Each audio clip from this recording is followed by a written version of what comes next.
Hello everyone, welcome back. So in this video, we are going to discuss an important question from agronomy, that is good agricultural practices. Now this question has been asked in the examination previously. So what are good agricultural practices? So we'll start with the definition first, then we will see the four important pillars of good agricultural practices. We will look at the different practices that are practiced in the crop production, the packaging, marketing, and at various stages till the food reaches the consumer's plate. So what are the different practices which are done to ensure farmers' safety during the crop production, the consumer safety while consuming the end product, that is the farm produce? It should not be contaminated with any pesticides or other chemicals, and it will also ensure less pollution to the environment. So these are set of practices which should be done ideally to ensure farmers' health, consumers' health, and also environmental sustainability. So we will look into those practices regarding soil or fertility management, with regard to irrigation, with regard to crop protection, and we'll see the advantages and disadvantages at the end. So let us start with the definition of good agricultural practices. All right. So good agricultural practices are a series of methods. So these are implemented during the crop production or during the marketing, packaging at different stages, right? So these are a series of methods that farmers have to apply in order to protect their own health. For example, farmer अपना health को कैसे protect करेगा? Suppose the farmer is applying pesticide in the crop field. So pesticide apply करते समय he has to make sure he has put on necessary protection, so that when he is applying the pesticide, it does not drift on himself. Pesticide अगर खुद पे गिर जाएगा, spill हो जाएगा, तो उसके farmer के health को नुकसान हो सकता है. Okay, so to protect farmers' own health. So that was an example. Then health and well-being of the consumer. So जब भी तुम crop production कर रहे हो, if you are going for organic farming or natural farming, less use of pesticides or completely banning the pesticides, or you are not using any chemicals, synthetic chemicals in the field, that will ensure the safe product which will be ultimately consumed by the end user. So that is the consumer. So अगर तुम्हारे crop production के time पे अगर तुम integrated pest management कर रहे हो, सिर्फ synthetic chemicals पे depend नहीं कर रहे, तो तुम्हारे pesticide residues होने के chances बहुत कम होंगे. So that will ensure the consumer safety and at the end environmental sustainability. So अगर तुम कम chemical use कर रहे हो, good agricultural practices अगर use करते हो, जहां पर कम synthetic products use करोगे, more on farm इनपुट्स को यूज करते हो, ऑर्गेनिक फार्मिंग प्रैक्टिस कर रहे हो, राइट, इंटीग्रेटेड पेस्ट मैनेजमेंट और अदर न्यूट्रिएंट और वीड मैनेजमेंट कर रहे हो, तो एक तरह से एनवायरनमेंट को भी बेनिफिट है. क्यों? You are dumping less chemicals into the environment during the crop production, so it will also protect the environment. So these are a series of methods that the farmers implement in order to ensure their own health, protect their own health, to protect the health of the consumer and environmental sustainability. So that is the introductory statement that you will write in the examination. अगर definition का देखते हो, इसी को modify किया है, same thing is just written in different words. अगर definition तुम देखते हो good agricultural practice का, so good agricultural practices क्या है? These are set of methods बोला था. So these are practices that address environmental, economic and social sustainability for on farm process. देखो environmental protection भी है, economic viability भी होना चाहिए. देखो जो भी अगर farmer है crop production के टाइम पे या crop protection कोई भी methods use कर रहे हैं, it should be economically viable. बहुत costly methods use नहीं कर सकता है, because most of the farmers are small and marginal. बहुत ज्यादा costly method है तो वो implement नहीं कर पाएगा. रिसोर्सेज भी तो होने चाहिए ना फार्मर के पास.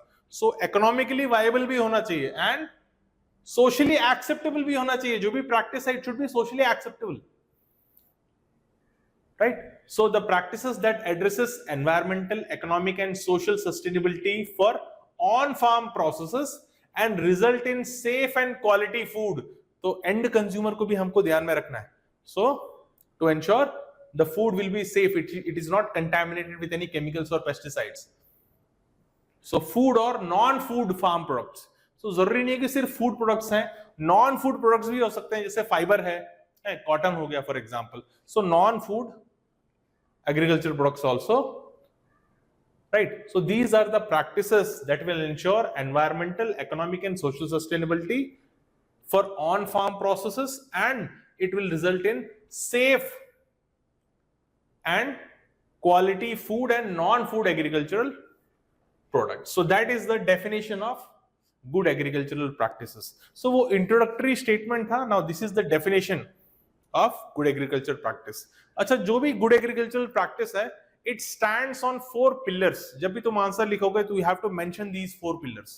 कोई भी practice होगा, it should qualify all these 4 points. जो भी practice तुम कर रहे हो, जिसको good agriculture practice बोल रहे हैं हम लोग, like going for application of organic manures instead of synthetic fertilizers, like practicing integrated pest management rather simply applying insecticides. So जो भी तुम practice crop production के time पे कर रहे हो, it should qualify all these 4 points. Then only it can be called as good agricultural practice.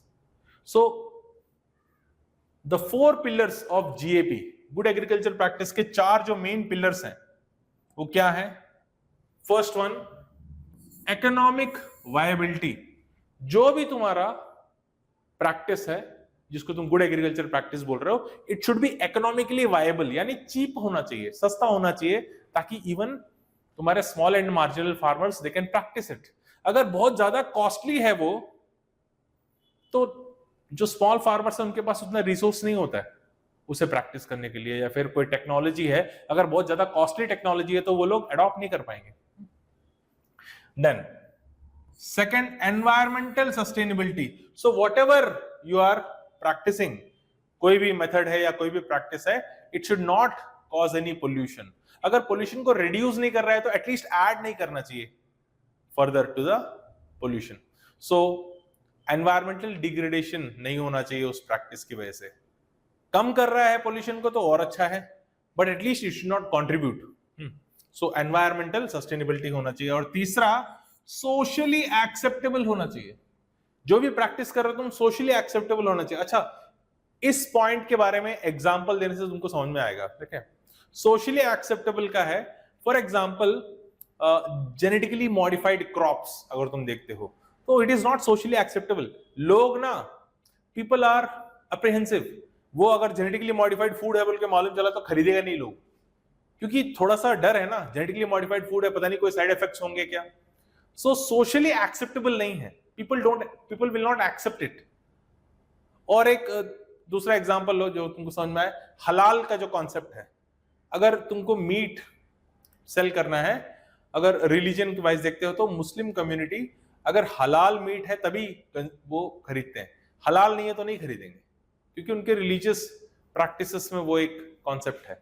तो ये भी बताया ना, एक्सेप्टेबिलिटी, जेनेटिकली मॉडिफाइड फूड वाला या रिलीजियस या सोशल कल्चरल कोई बिलीव्स हैं, so people should accept it. ये एक्सेप्टेबिलिटी होना चाहिए तुम्हारा जो प्रैक्टिस है. अगर सोशली एक्सेप्टेबल नहीं है तो तुम प्रैक्टिस नहीं कर पाओगे. Then it should ensure safe and quality food. So food safety and quality is another qualification. क्यों, जो भी प्रैक्टिस है it should ensure safe and quality food.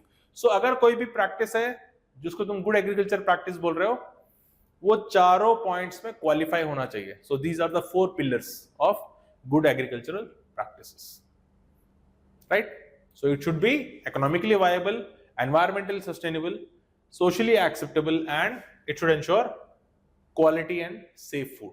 ठीक है? अच्छा, so क्या practices हैं? What are these practices? So with regarding to crop production हम लोग देखेंगे सपोज सॉइल फर्टिलिटी या सॉइल हेल्थ से रिलेटेड कौन से प्रैक्टिस है, what are the things that you can do, what are the practices or methods that you can implement which will ensure soil health. Okay, soil health को improve करेंगे, further degrade नहीं करेंगे, soil को protect करेंगे, conserve करेंगे, soil की fertility को improve करेंगे, सॉइल की biological, physical and chemical properties को इंप्रूव करेंगे. ऐसे कौन से प्रैक्टिसेस हैं जिनको तुम गुड एग्रीकल्चर प्रैक्टिस बोल सकते हो, जो सॉइल के हेल्थ को इंप्रूव करेगा ऑब्वियसली. सो सी मेंटेनिंग और improving the soil organic matter level. अच्छा, सॉइल ऑर्गेनिक मैटर कैसे है बेनिफिशियल है, we all know. Water holding capacity improve करता है, it will add nutrients, it will be food for the microorganisms, right. Soil biological properties को improve करता है. So maintaining और improving soil organic matter through the use of carbon buildup by appropriate crop rotation. So following proper crop rotations. Cover crops को use करो, use legumes to maintain the fertility. Okay, you build up the organic matter, carbon sequestration भी करो. So manure application, farmyard manure application, pasture management and other land use practices. अगर तुम्हारा degraded land है वहां पर pasture grow करो. You cannot grow crops, so go for pastures जहां पर तुम एनिमल हस्बेंड्री प्रैक्टिस कर सको. सी लैंड यूज कैपेबिलिटी में, so class 1 to class 4 there you can go for cultivation of crops. Class 5 to class 8 of land capability classification soils जो हैं वहां पे तुम कल्टीवेट नहीं कर सकते. So go for pasture. To according to the capability of the land you should go for pasture cultivation, pasture growing pastures और cultivation of crops suitability के हिसाब से. Then conservation tillage. Conventional tillage से soil halogen होने का, soil compaction होने का chances हैं, soil organic matter levels low हो जाते हैं. सो कंजर्वेशन टिलेज करोगे तो ऑब्वियसली तुम्हारा zero tillage and minimum tillage आता है, उसके अंदर organic matter levels will build up, it will conserve the soil, organic matter stubble will remain on the top of the soil, it will act as mulch. So all those benefits. So जितने भी तुमने अभी तक soil science में, agronomy में soil के health को improve करने वाले प्रैक्टिसेस तुमने पढ़े हैं, वो सब तुम प्रैक्टिस कर सकते हो. जहां पर भी कोई भी प्रैक्टिस है जो इंप्रूव करता है सॉइल के हेल्थ को, that falls under good agriculture practice with respect to soil. Okay, now water या इरिगेशन से रिलेटेड कौन से गुड एग्रीकल्चरल प्रैक्टिसेस हैं? So when it comes to irrigation, again efficient irrigation technologies, go for micro irrigation. Micro irrigation करो, drip irrigation या sprinkler use करो, water harvesting करो, water conservation by mulching practice करो या conservation tillage practice करो जहां पे तुम वाटर को, मॉइस्चर को कंजर्व कर सकते हो. अनप्रोडक्टिव यूटिलाइजेशन ऑफ वाटर को मिनिमाइज करो, पैडी कल्टीवेशन को डिस्करेज करो. सो ये सारे तुम्हारे जो हैं गुड एग्रीकल्चर प्रैक्टिस के नीचे आते हैं, जहां पर भी तुम इरिगेशन वाटर को एफिशिएंटली मैनेज करते हो. Then with respect to crop production, so selection of annual and perennial crops depending upon the area, climate, agroclimatic conditions के basis में you will, जो growth period है, right, so growing season के हिसाब से, climate के हिसाब से you will choose the crop, you will choose the variety which is suitable to the agroclimatic region, right. Cultivars and varieties are chosen depending upon the market demand, depending upon the consumer, no? And proper rotation to maintain the soil fertility. Crop का choice भी ऐसा होना चाहिए कि rotation से soil health को harm ना हो, right? And make sure that all the available inputs and those inputs जितना हो सके on farm inputs को use किया जा सके. Integrated farming system हो सके तो use करो, okay? Now with regard to crop protection, again less use of pesticides. Pesticides का यूज कम करें जितना हो सकता है. Integrated pest management, integrated weed management, integrated disease management. Go for resistant varieties जो कल्चरल मेथड्स में आता है. जितना हो सके बायोलॉजिकल एजेंट्स को यूज करो, राइट. क्रॉप रोटेशंस फॉलो करो प्रॉपर ताकि पेस्ट एंड डिजीज का अटैक कम हो. रेसिस्टेंस मैनेजमेंट, क्योंकि अगर तुम एक ही क्रॉप लगाते जाओगे, मोनोकल्चर्स को अवॉइड करो. So go for these strategies for crop protection. तो ये सारे तुम्हारे क्रॉप प्रोटेक्शन के नीचे प्रैक्टिसेस, गुड एग्रीकल्चर प्रैक्टिसेस आते हैं. Okay, now with regard to standards, ये कौन डिसाइड करता है कि भाई ये गुड एग्रीकल्चर प्रैक्टिस है, ये नहीं है? Who decides that? So standards of GAP में differ from country to country. एक कंट्री के प्रैक्टिसेस शायद दूसरे कंट्री में गुड एग्रीकल्चर प्रैक्टिस कंसिडर ना हो, so it differs from country to country, okay, due to regulatory and legal frameworks, but the philosophy remains same. So good agriculture practice शायद country to country differ करे, लेकिन philosophy same है। क्या है वो philosophy? Prevention rather than trouble shooting, यानी prevention is better than cure. Damage होने के बाद तुम कंट्रोल करने से अच्छा है कि प्रिवेंट करो। So this is the philosophy, prevention is better then trouble shooting. एक बार तुमने सॉइल को डिग्रेड कर दिया, फिर इसको वापस रिक्लेम करने में बहुत टाइम लग जाएगा, it may not be even possible. So soil को डिग्रेड होने मत दो। एनवायरमेंट को पोल्यूट कर दिया, फिर तुम उसको रिक्लेम कर रहे हो वापस, it will take lot of time. So it is better to prevent rather than troubleshoot or control. Now standards कौन डेवलप करता है गुड एग्रीकल्चर प्रैक्टिसेस के, कि ये गुड एग्रीकल्चर प्रैक्टिस ऐसे परफॉर्म होना चाहिए, ये प्रिकॉशंस तुमको फॉलो करने पड़ेंगे, ये ऐसे करना है, ये कौन देता है? So standards are developed by the food industry, producer organisations यानी farmers organisations, government is also involve and NGOs, ये सब मिलके, all of them are involved. So members from food industry, producer organizations, government and NGOs, they all come together to codify agricultural practices at the farm level. कि अगर तुम pesticide apply कर रहे हो तो these precautions you should follow, कि ऐसे wind जब हो उस टाइम पे नहीं करना है, right?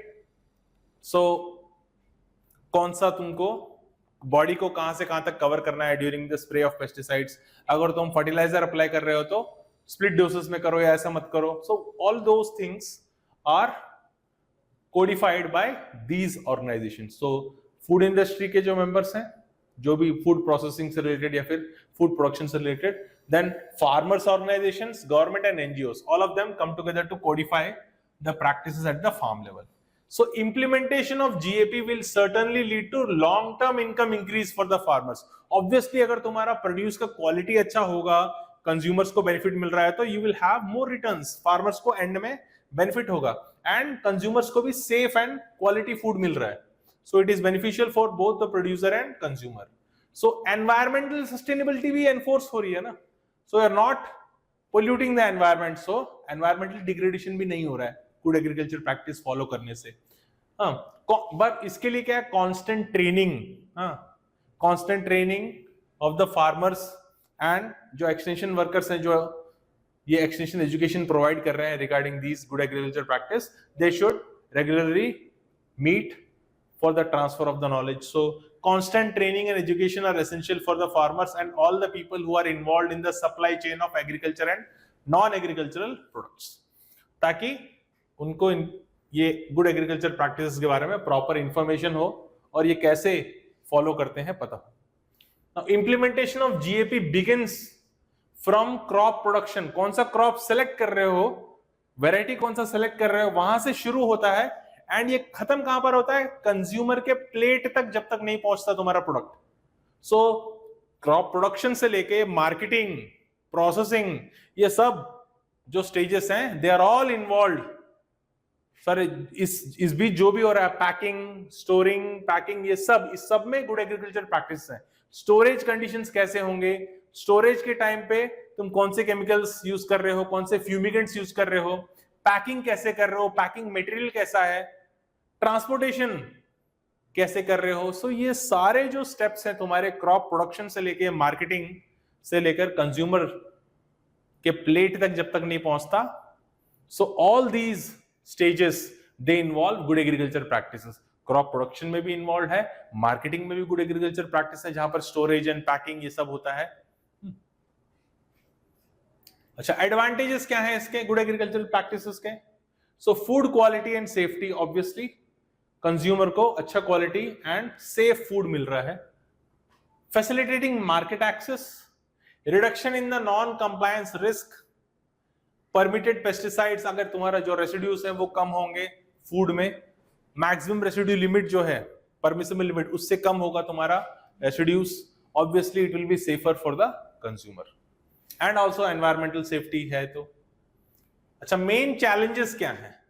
So increase in production cost like record keeping, residue testing, certification. Obviously अगर तुम सब कुछ सही तरह से करोगे तो थोड़ा इनपुट कॉस्ट बढ़ेगा, कॉस्ट ऑफ प्रोडक्शन इंक्रीज होगा definitely. Inadequate access to information, farmers को इनपुट सप्लाईज का, बायो फर्टिलाइजर है जैसे, या फिर जो प्रॉपर इंफॉर्मेशन है गुड एग्रीकल्चर प्रैक्टिसेस के बारे में, बहुत बार ये इंफॉर्मेशन नहीं होता है फार्मर्स के पास, even though they want to but they lack the information. So standards of GAP can be used to serve competing interest of specific stakeholders in agri-food supply chains by modifying supplier-buyer relation।